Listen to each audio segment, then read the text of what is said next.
গরমের চিন্তা করে কাম কামনাই তো করে আছে কোথায় কীর্তন একটু কমা গেলে হ্যাঁ একটু কমা যদি গায় কীর্তনের প্রেম থাকবে কি করে। এখনো আমরা কীর্তনের আসরে আছি কিন্তু আমাদের মনের আরাম তো যায়নি।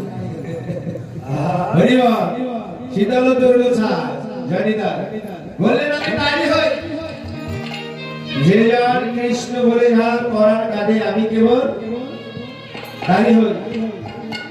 রাগের কাঁধে এই পরিহত কামত্ব জ্ঞানহীন কর্মহীন স্বরূপ ভোলা জিতে ডাকলে যে জীব সারা জীবন তো আশার বিছানা মায়ার বালিশ নিয়ে ঘুমিয়ে থাকলি এবার আয় আমরা হরিনাম করি উদ্ধারের পর হরি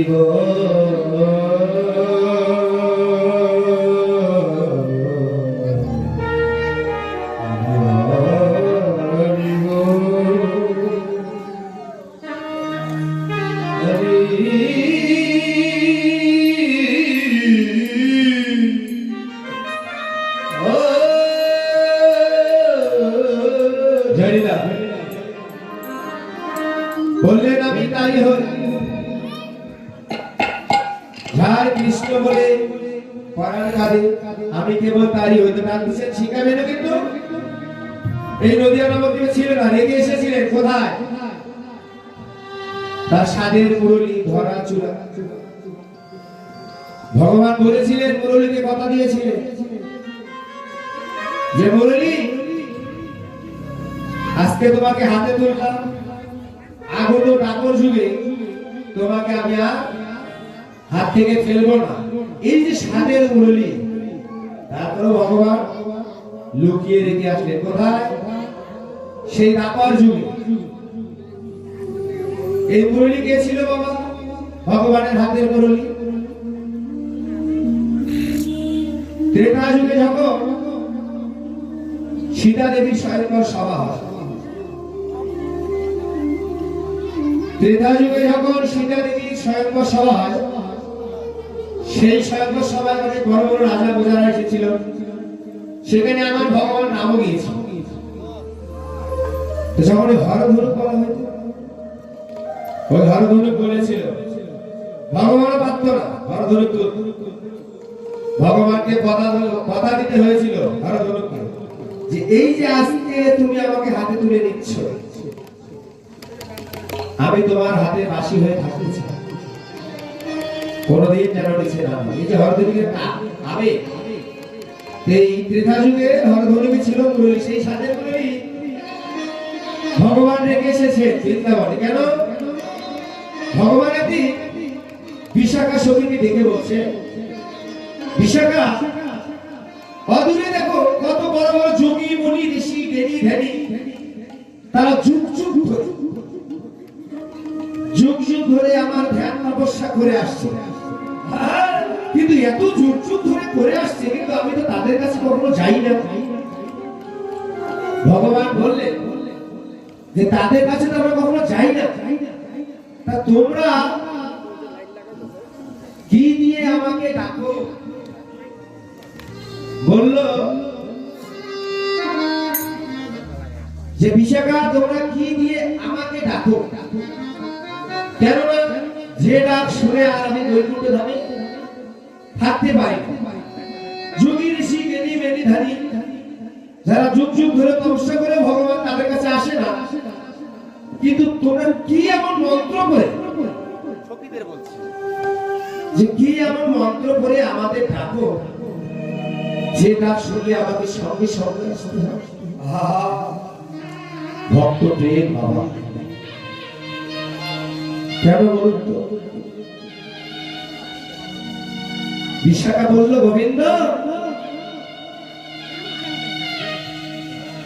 আমরা যে তোমাকে কি দিয়ে ডাকি সেটা তো তুমি এই জায়গায় থাকলে বুঝতে পারবে না। কেন? তুমি যদি জানতে চাও তাহলে তোমাকে রাধারানীর চরণে যেতে হবে। বললেন রাধারানীর চরণে যেতে হবে। রাধারানীর চরণে যখন গেল, বলল বিনোদিনী,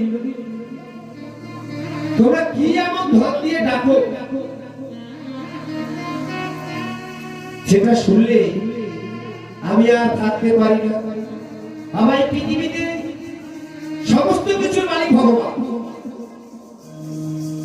অর্থ বলুন, সম্পদ বলুন, টাকা পয়সা, গাড়ি বাড়ি যা কিছু আছে, সমস্ত কিছুর মালিক ভগবান। কিন্তু একটা জিনিসের মালিক ভগবান নয়। আর ওই জিনিসটাই খোঁজার জন্য দ্বাপর যুগের রাজা ভগবান কৃষ্ণ কলিতে এসে ভিখারি হয়েছে। কোন জিনিসটা? একমাত্র ভক্তের প্রেম। একমাত্র ভক্তের প্রেমের মালিক ভগবান নয়, যার প্রেমের মালিক শেষে নিজে। ভগবানকে বললেন যখন প্রেম, তখন ভগবান করজোরে বলল, ভগবান তোমার ওই প্রেম ধনটা যদি আমাকে তুমি ভিক্ষা দাও। রাধে বলল, গোবিন্দ, প্রেমটাকে ভিক্ষা করতে এসেছো, তাও আবার রাত পোশাক পরিধান করে। রাত পোশাকে ভগবান, রাত পোশাকে কি ভিখারি হওয়া যায়? প্রেমটাকে ভিক্ষা করতে এসেছো, তাও আবার রাত পোশাক পরিধান করলে করে। তুমি যদি প্রেমটা ভিক্ষা পেতে চাও, তাহলে তোমাকে ভক্ত হতে হবে, তাহলে তুমি এই প্রেমটাকে ভিক্ষা পাও। ভক্ত ওটা হবারই তো আমি রাস্তা জানি না। ভক্ত কি করে হব, আমি ভক্ত কি করে হব, ওটাই তো রাস্তা জানি না। আমায় বলে দাও, রাস্তা বলে দাও। বলো, ভগবান, তোমার এই সাজে ধরা চূড়া মোহন মুরলী তুমি রেখে আসো, তাহলেই তুমি ভক্তের দেখা পাবে। কিভাবে? যে আগত কলির যুগ, আগত কলির যুগে তুমি যাবে কাঙাল বেশে। বিরাট পাঁচতলা বাড়ি, গোবিন্দ, বিরাট পাঁচতলা বাড়ি।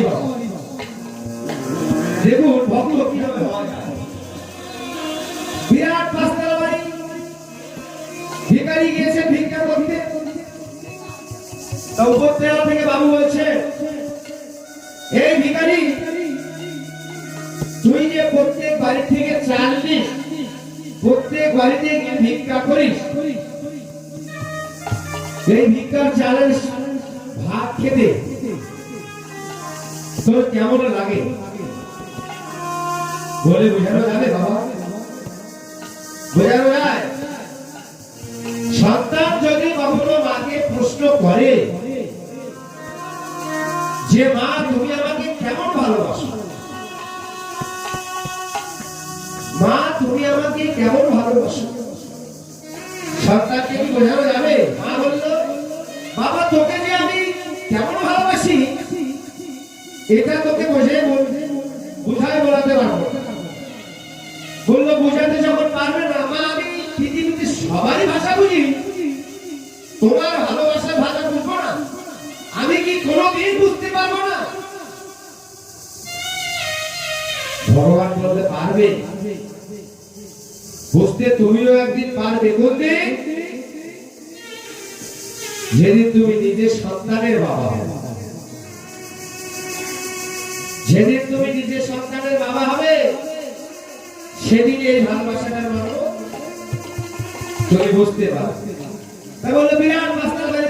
ভিখারি বলল, বাবু, যে তুমি যে পাঁচতলায় বসে আছো, ওখানে বসে থাকলে তো তুমি তার চাউলের স্বাদ পাবে। সেই চাউলের স্বাদ পেতে হলে কি করতে হবে? তোমাকে ওই পাঁচতলা থেকে তুমি ভিখারি ভক্তের দ্বারে দ্বারে গিয়ে বলতে হবে, সাগর প্রান্তর আমি তোমার হলাম, আমার মধ্যে কিছু নেই, তুমি আমাকে যা দিয়েছো আমি তাই দিয়েছি। এই হচ্ছে প্রেম, এই হচ্ছে ভক্তি। হরি বল, হরি বল, হরি হরি বল।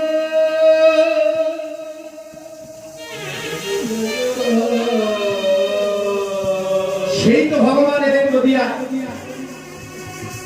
তার সাথে ধরা চূড়া মোহন মুরলী বৃন্দাবনে রাধারানীর খান ভান্ডারে লুকিয়ে রেখে এই রাধা প্রেমকে আস্বাদন করার জন্য, আর আমার এই সমাগত ভক্তবৃন্দ কিরকম প্রেম দিয়ে আমাকে ডাকে, সেই প্রেমটুকু আস্বাদন করার জন্য ভগবান এলে নদিয়ায়। বলি সেই তো গোরা, সেই তো গোরা, সেই তো গোরা এলো নদিয়ায়, সে তো গোরা এলো নদিয়ায়, আজ সে তো গোরা এলো নদিয়ায়, সে তো গোরা এলো নদিয়ায়। আজ দেখো হরি গুরু, হরি যে সত্যের হরি হৃদয় রাম, তারপরে তো শ্রীকৃষ্ণ নব ঘন শ্যাম করিতে গৌরঙ্গ ভাব বলে সেই তো গোরা এলেন